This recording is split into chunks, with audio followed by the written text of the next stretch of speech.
Am I the jerk for telling my lesbian ex-wife that her partner cannot be my son's mom? Posted by you/OK5110. Hi all, throwaway because my friends are not completely aware of this current situation. I, 35M, was married to my ex-wife, 34F, for 7 years. 2 years ago, my ex-wife came out as a lesbian. This came as a complete shock to me.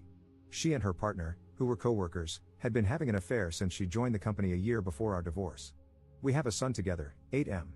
I was heartbroken and devastated. I felt betrayed, as I had spent 7 years of my life with this woman, and it all felt like a lie now.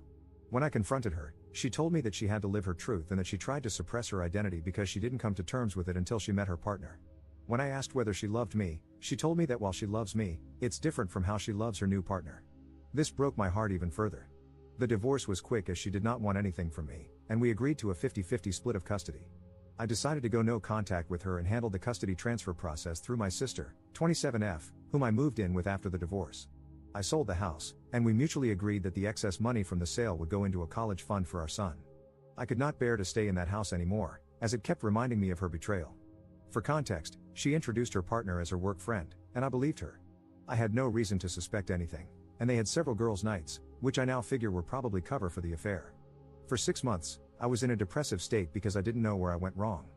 But this is one of those scenarios where nothing I could have done would have made it better. This realization made me even more depressed, and the fact that all the vows and little things she said at our wedding were all just lies trying to keep up a ruse made it even worse. The two people that got me through this state were my sister, to whom I am eternally grateful for helping with her nephew and supporting me while maintaining her career, and my college ex-girlfriend. Around 4 months after the divorce, we reconnected at a reunion, and she really helped me through the worst of it as a friend. About a year after the divorce, we started officially dating, and I introduced her to my son. During this time, my ex-wife's partner had limited interactions with my son. This was not because of anything I said, but my ex-wife wanted him to adjust to his new reality. My son is at that weird age where he understands what's going on but doesn't fully grasp the situation. If you know, you know. He understands that mommy has a girlfriend and that mommy and daddy are no longer together. I'm pretty happy with how he has come to terms with the divorce, especially considering we didn't explicitly talk to him about LGBTQ+ topics. We had decided that we could discuss these things when he's a bit older. Around 8 months ago, my ex told me she was officially moving in with her partner and that she was engaged. At this point, I was still no contact except for brief conversations concerning our son. She invited me to the wedding, but I declined. They were planning a destination wedding in Spain, where her girlfriend lives. She wanted to take our son to the wedding, which would require him to miss school for a week since she also wanted him to meet her girlfriend's family. I told her that missing school for a week didn't make sense and suggested she plan her wedding during his vacation, as she didn't yet have a fixed date. She argued that they likely wouldn't find a date aligning with his vacations, as they wanted to get married as soon as possible. I relented and agreed, since I didn't want to interact with her further, and it was within her rights to have her son at her wedding. The problem started when my son returned from the wedding. He was supposed to stay with me, as we have a flexible week-in/week-out custody arrangement. She wanted to take my son on her honeymoon so he could bond with his new stepmother. I told her that she had already had 2 weeks with him, as she had custody the week before the wedding, and I wanted to spend some father-son time with him. I told her it was within my rights, and she should go spend time with her new wife. She argued that, since our son's interactions with her partner were limited due to her busy schedule, this was a great opportunity for them to bond. I told her that she'd already had 2 weeks for them to get to know each other. She said they were busy with the wedding and didn't have time. I explained that I had taken vacation days to go to a motorcycle expo and build a Lego set, 2 things my son absolutely loves. She kept arguing, and I finally told her that custody arrangements are in place for a reason, and that was one thing I would not negotiate. She got angry and left. My son and I had a great time together. I even got him one of those kid-sized motorcycles since he liked them so much. Over the next few weeks, we returned to our week-in/week-out routine. One day, I saw that my ex had posted a photo shoot of them and my son under the caption #lesbianmommies. I thought it was just a post, but the way it portrayed them as a family didn't sit right with me. When I had my son for the week, I asked if his mom was saying anything to him. He hesitated but eventually told me that his mother had been trying to convince him to call her partner mom. This shocked me, as I never expected my ex to do this. Then again, I've been wrong before. I asked if it was something he wanted, and he said he felt much more comfortable calling her by her first name and that calling 2 people mom felt weird. I told him it was okay and that he shouldn't feel pressured to do anything. I called my ex and asked to meet up because this was serious, and I wanted to discuss it. I confronted her, and she told me that since she and her partner were married, it was only natural for our son to have 2 moms now. I told her it wasn't okay to pressure him into calling her partner mom, as she is not his mother, doesn't have an active parenting role in his life, and any major parenting decisions require both of us. She tried to argue that, since my girlfriend and I were getting serious, I might eventually want our son to start calling her mom. I told her that, even if we became serious, I would never try to convince our son to call her mom because he already has 2 parents, and he doesn't need more. Then she dropped a bombshell. She and her partner were hoping that, down the line, they could file for adoption. She assured me I'd still be able to see my son but wanted her and her wife to have legal guardianship because they wanted to build a family.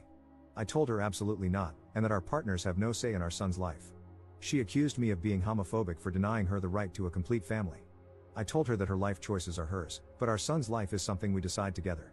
The issue escalated further when, 3 weeks later, I found out that my ex had enrolled our son in Spanish lessons, which he told me he hated. For context, my ex is Latin, and her partner is Spanish, so they speak Spanish at home. We had decided to raise our son in English, as she speaks it better than Spanish, and I don't speak any Spanish. When I discussed this with her, she said she wanted our son to connect more to his heritage. I told her I didn't mind the idea in principle, but we'd tried this several times when we were married, and he had shown no interest. She said it might be different this time, as there are now 2 Spanish speakers at home. I told her I was all for bilingualism, as knowing 2 languages is an advantage, but forcing him into something he doesn't want makes no sense. I even suggested trying another language he might like. She accused me of denying our son his roots and went on a tirade, accusing me of denying him his identity and her the right to a family. My girlfriend usually stays out of these matters, but she advised me to contact my lawyer. My lawyer assured me that even if they filed an adoption notice, I could contest it, and it would take something exceptional, like abandonment, for my contest to be rejected. My ex keeps posting pictures of our son as part of her new family, and it's honestly started to trigger me. 2 weeks ago, I interacted with my ex's new wife for the first time after the divorce.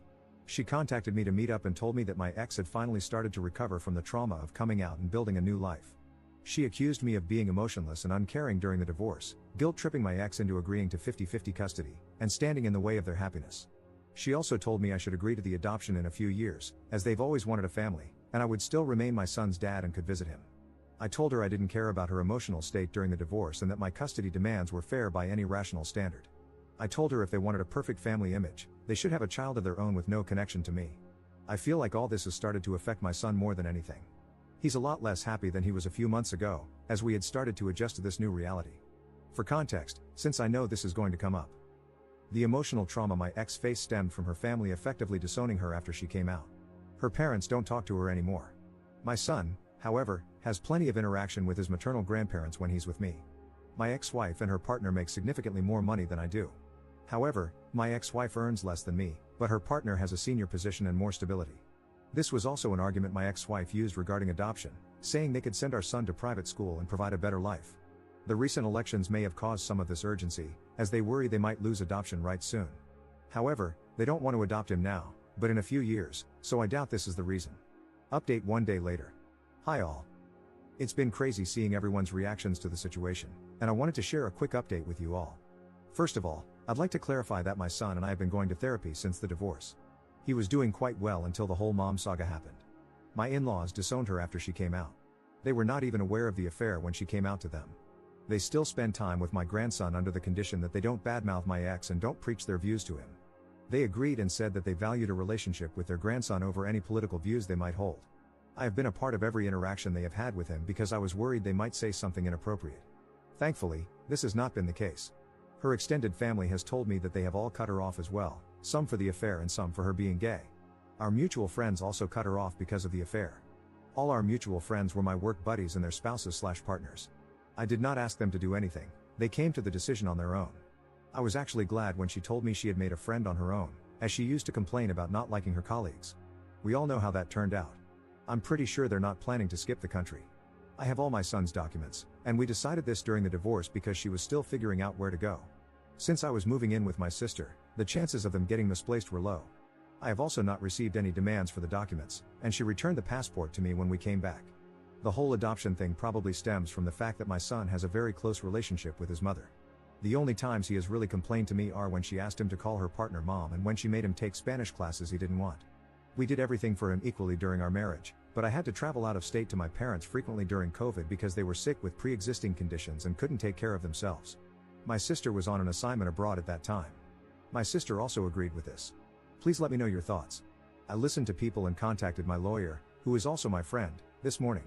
He told me the same thing as last time, that it would take something really unusual for the adoption process to go through, like child abandonment. He also said that they are a bunch of idiots who have no idea how the law works. He also told me that if the whole "we want to adopt him" is a real thing and if she is talking negatively about me to my son and I could prove it, I could get custody.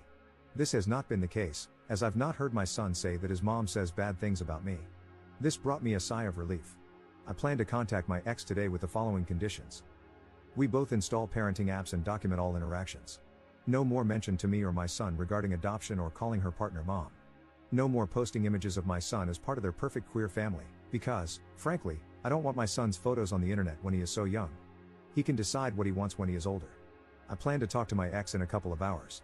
Please let me know what you think about this. Second update 1 day later. Hi all, I talked to my ex today. She was busy yesterday, and I wanted more time to gather my thoughts. When we met, I put forth my demands. She told me the parenting app idea seems fine and that she has no problem with it.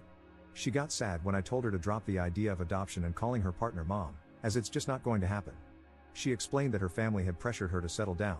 I proposed after a year of dating, and I didn't know this, and getting pregnant so soon after getting married wasn't what she had in mind. She got pregnant 1.5 years after getting married. Does that count as soon? I don't know. She said she had been in the closet her whole life because of her parents and thought marrying me would make her feelings subside. She was happy until she met her partner. She went through postpartum depression after giving birth, but I didn't know she hadn't wanted to get pregnant so soon. She then admitted that the reason they, her wife and her, wanted to adopt my son was that she wanted to start fresh. She said she was never really happy during our marriage and that with her new wife, she could have the family she'd always dreamed of. She didn't want my son to grow up resenting her for being a lesbian since he doesn't have much exposure to people like her, apart from her and her partner. Look, I have to be honest here. I don't know any gay people, and no one in my family or circle of friends is gay. We've never talked about these things because it just doesn't come up in daily life. That doesn't mean my son and I have no idea who they are, especially after the divorce. I told her this wasn't going to happen and that he has had a lot of exposure to people from her community. I told her it seemed like a flimsy excuse to separate my son and me and that she was making it up to justify her actions. After some arguing, she revealed the real reason she and her partner wanted to adopt my son. Reddit, your prediction abilities are unreal. Apparently, they wanted to adopt him because they are considering moving to Spain in a few years. I told her she couldn't do that and that the legal framework supports me and my rights in both countries. She admitted she knew this, which is why they wanted me to sign the adoption papers. I told her she was crazy to think I'd agree. I reminded her that she still needs my permission to take him out of the country, just like when they got married in Spain. Thanks to a Reddit comment, I researched the laws about this, so I know this isn't happening. She said they wanted to see if I'd agree, and if I didn't, they wouldn't pursue it because she doesn't want to be separated from her son. I emphasized again that this is not going to happen and that if she tries anything or says anything to my son, I'll sue for full custody. She looked sad and said they wanted to check with me first. I told her, in what world would you expect me to give you and your wife full custody? First, you divorce me, leave me for a woman, and then expect me to sign over my child and act like nothing happened? I told her from now on, every interaction will be documented, and if I suspect anything, I'll sue for full custody. She seemed scared at the idea of losing custody. I don't think she considered that possibility, and she agreed. I also told her not to try to create this picture-perfect queer family because it's not going to happen. Our son has a mom and a dad that he spends half his time with, not two moms. He is not her affair partner's son. He's her son and mine. If she wants a child with her wife, they can have one on their own. I reminded her that the courts are more likely to side with me because of what she's been trying to do and the fact that I work from home and spend more time with our son than she does. I've been trying to ensure he has a stable relationship with both parents since the divorce because I don't want him to resent either of us. But if she tries to remove me from his life, I'll sue for full custody and deal with any resentment he has toward us. I didn't want to argue anymore, so I left the room. I secretly recorded the conversation to have proof in case anything happens. Honestly, Reddit, I've been very angry at my ex since the divorce. I haven't shown it around her or my son because I don't want her to use it against me, and I've been going to therapy, but I'm still angry inside. Her comments today about our marriage hurt me even more. I spent 7 years with this woman, and her betrayal still angers me to this day. When I got home, I contacted my lawyer friend. He reiterated that they'd have to kidnap my son for their plan to work. I asked if there was anything else we could do. He said the current custody agreement is very thorough, and we've ensured that. Whether I want full custody is up to me, but I have to be sure before putting my son and myself through the process. I don't want my son to grow up without either parent because that's not healthy for him. That's why I won't sue for full custody now. If they're foolish enough to kidnap him, which I'm sure they're not, the law is on my side. I know her partner's position at work, so I doubt they'd give it all up without a good reason. As for the passport issue, I have all his documents, and things like notifying me about travel or hospital visits are already in the custody agreement. The legal framework is solid. My ex-wife is still a good mother who loves him, and he enjoys spending time with her. Plus, my son is the kind of person to tell me if he's uncomfortable with anything, so I'll know if they keep pushing their nonsense. On a positive note, I'm not against Spanish lessons, but my son doesn't like them. I just suggested he try learning a language he enjoys. There are plenty of options. I didn't bring this up with my ex, but now I know she was pushing for Spanish because of the Spain idea. Thank you, everyone, for your support. You really helped me understand the situation. I can't believe I didn't think about her considering Spain until I read the comments. You all are amazing.